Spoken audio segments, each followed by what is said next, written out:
Natatawa talaga naman ako. Oo. Hindi sila. Ewan ko ba? Hindi ko maintindihan ng bansa na natin. Pinag-away-away lang tayo. Ito naman mga abogado ng magnanakaw. Tinatanong ko sila kung may corruption ba nangyari. Wala naman sinasagot, nililigaw. Paano uunlad ang bansa natin? Kaya nga, demokrasya tayo. Ang tinatanong lang naman namin, may nakawan ba? Asan yung pera na trillion of pesos? Asan yung 550 billion flood control projects? Nasaan? Sabi nga ng researcher ng GMA, hindi nila makita talaga ang projects within Metro Manila. Ilang projects yun? 150 projects. Hindi nila makita kung saan lugar yun. Biro mo, 150 projects within Metro Manila, hindi makita ng mystery media ng GMA7. Okay, salamat GMA7 ha. Medyo nakabawas-bawas kayo ng kasalanan, ano?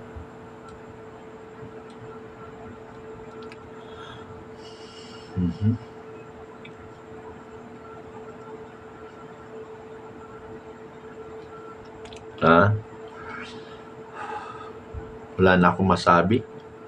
Hayaan na lang natin, mga kaibigan. Hayaan na lang natin ang ating bansa na maghirap. Kasi yan naman ang deserve natin eh. Hayaan na lang natin na maghirap ang bansa natin. Kasi kung pinupuno natin ang mga illegal, ayaw naman ng mga abogado na mga illegalista, na mga kababayan natin, isaan tayo lulugar? Ipinupuno lang naman natin yung nakawan eh.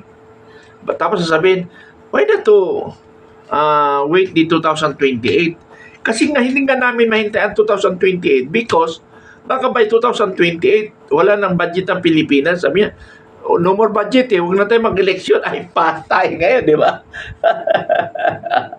Diyos ko naman, aywan ko ba? Ay, Diyos ko, Pilipinas, bakit napanguluhan tayo ng adik? Diyos ko, adik. Ang gwapo pa naman ni Bongbong Marcos nung mag-meet kami. Yun pala, ang laruan niya eh. Ay, bad yun, mapag-usapan. Sana naman, ipalipas niyo muna yung laro niyo. Yung laro sa 3 kwarto. 3 tao sa kwarto. Bakit? Awang ko. Ginawa palang laro yan eh. Anyway, that is part of the naman talaga. Marami namang gumagawa yan eh. Kaya lang, bilang isang pangulo, wag mo nang isabay. Hintayin mo na lang na matapos ang termino mo. Ganun lang kasimple yan. Diba, Hazel Aquino? Nakipag-usap sila kagani sa Iglesia ni Puerto sa INC, pero tinuloy pa rin ang gawa nilang flander kay Mas Makulita. Ako, Hazel Aquino, i-chat mo ako. Hindi mo nakukuha. Hindi mo nakukuha, i-chat mo ako para hindi ka malumural. Kaya nga sabi ko nga sa inyo mga kaibigan, kung taas-taasan nyo lang yung pag-assess, kung anong ibig ko sabihin, alang-alaman ang Iglesia na Cristo, mapapayag mo ng ganon-ganon lang? Hindi. Hindi yan papayag. Kaya nga sabi ko nga, lumuhod nga ang mga tripulante ni Marcos, nagmakaawa para hindi lang ituloy yung mass action. So ano kapalit nun? Siyempre alam na natin.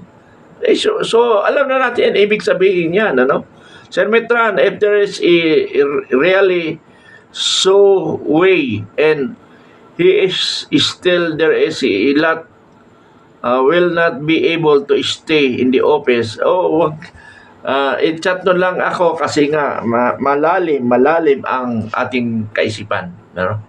So anyway, maraming salamat sa inyo pagpakikinig kasi magandang gabi sa ating lahat. Pag-usapan natin ang rally kahapon at rally ngayon. Ano ba ang pinagkaiba at ano ba ang mga nangyayari o mga naobserbahan natin, mga kababayan. Ako ay nalulungkot na parabang yung pag-rally ngayon ay parang nagpapagod lang tayo, no? Wala namang tinatawag na end game o walang pupuntahan. So, minabuti ko na mag-monitor lang muna. At napapagod na rin. Nakakapagod na rin. Although, lahat tayo napapagod. Ano? Yung kahapon na talagang mainit ang dating na inaakala natin na tuloy-tuloy na. Tapos ngayon na dumami rin ang tao. So, tayong lahat ay mag-monitor, mag-obserba kung ano talaga ang nangyayari sa ating bansa.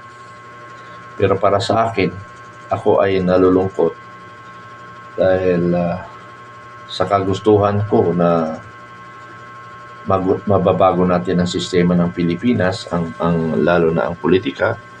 Pero subalit parang nakikita ko na walang pupuntahan, para bang nagpapagod tayo. I'm sorry for my word, kasi nga since 2023 last quarter, ako ay tumiwalag sa Marcos as being a loyalist, na hindi ibig sabihin na lumaban ako sa corruption ay bahagi na ako ng DDS. Para sa kalaman ng lahat ng mga kababayan natin, narito ako o kumikilos ako o nagtatawag ako sa inaakala ko na talagang mababago natin ang sistema. Pero hirap tayo. Sino ba dapat na sisihin natin? Yung mga leader, mga organizer, ang taong bayan, o tayong lahat? Tayong lahat ang dapat sisihin kasi nga lahat naman natin gusto. Pero ang problema sa dulu-duluhan, para bang yung bang pagkain na sinubong mo mainit pala, niluwa mo. Ang point ko dito, bago tayo magsagawa sana, ay pag-aralan lahat. Tapos ang pinakadulo ng pag-aralan kung ano ang mangyayari. Tapos yung mangyayari or hindi mangyayari na pag-uusapan. Ang problema, ang kawawa dito yung taong bayan. Ang taong bayan nagagamit . So kinakailangan rin natin ng taong bayan. Pero sabi ko nga, walang ibang sisihin kundi Pilipino. Lahat ng Pilipino. Isa ka mang pro Duterte, isa ka mang against Duterte, isa ka man pro Marcos.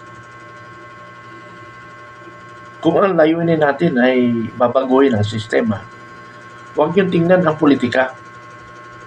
Ang tingnan nyo yung ating bayan. At tingnan nyo yung susunod na henerasyon ay hindi nila maranasan itong naranasan natin, mga kababayan. Sana ganun tayo. Natatawa talaga naman ako. Hindi sila. Ewan ko ba? Hindi ko maintindihan ng bansa na natin. Pinag-away-away lang tayo. Ito naman mga abogado na magnanakaw, tinatanong ko sila kung may korupsyon ba nangyari. Wala naman sinasagot, nililigaw. Paano uunlad ang bansa natin? Kaya nga, demokrasya tayo. Ang tinatanong lang naman namin, may nakawan ba? Asan yung pera na trillion of pesos? Asan yung 550 billion flood control projects? Nasaan? Sabi nga ng researcher ng GMA, hindi nila makita talaga ang projects within Metro Manila. Ilang projects yun? 150 projects. Hindi nila makita kung saan lugar yun. Biro mo, 150 projects within Metro Manila, hindi makita ng mystery media ng GMA7. Okay, salamat GMA7 ha. Medyo nakabawas-bawas kayo ng kasalanan, ano?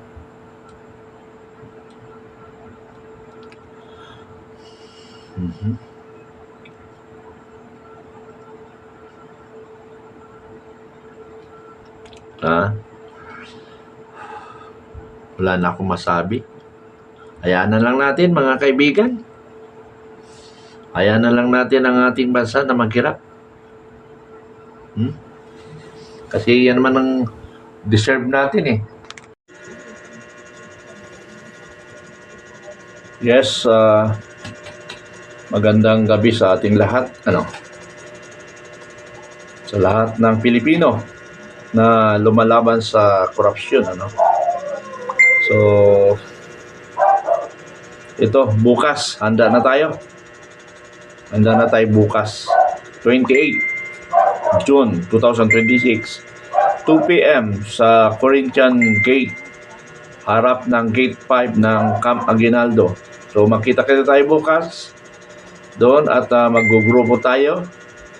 Hindi natin papayagan ng mga extra constitutional na gagawin kung ano man plano ng mga ibang kasama natin. Basta tayo, constitution tayo, based on constitution, wala tayo ibang iniisip. Ang sinasabi ng mga iba, ang katulad ng mga makabayan o kaya bayan muna, ay sinasabi nila hindi nila tinatanggap ang PDP o DDS. Ang sinasabi naman ng organizer ay lahat ay welcome. So, lahat tayo ay welcome kung tayo ay laban sa korupsyon. Kung tayo ay laban sa korupsyon, panagutin ang dapat managot. Wala tayong sinisino. Yan yung panindigan ng natin. Kung ikaw ay talagang ang pakay natin ay para labanan ang korupsyon. So, patuloy tayo. Sana maintindihan, maintindihan ng ating mga kababayan na pupunta tayo, anuman mangyari, nandoon tayo, at para makita natin ang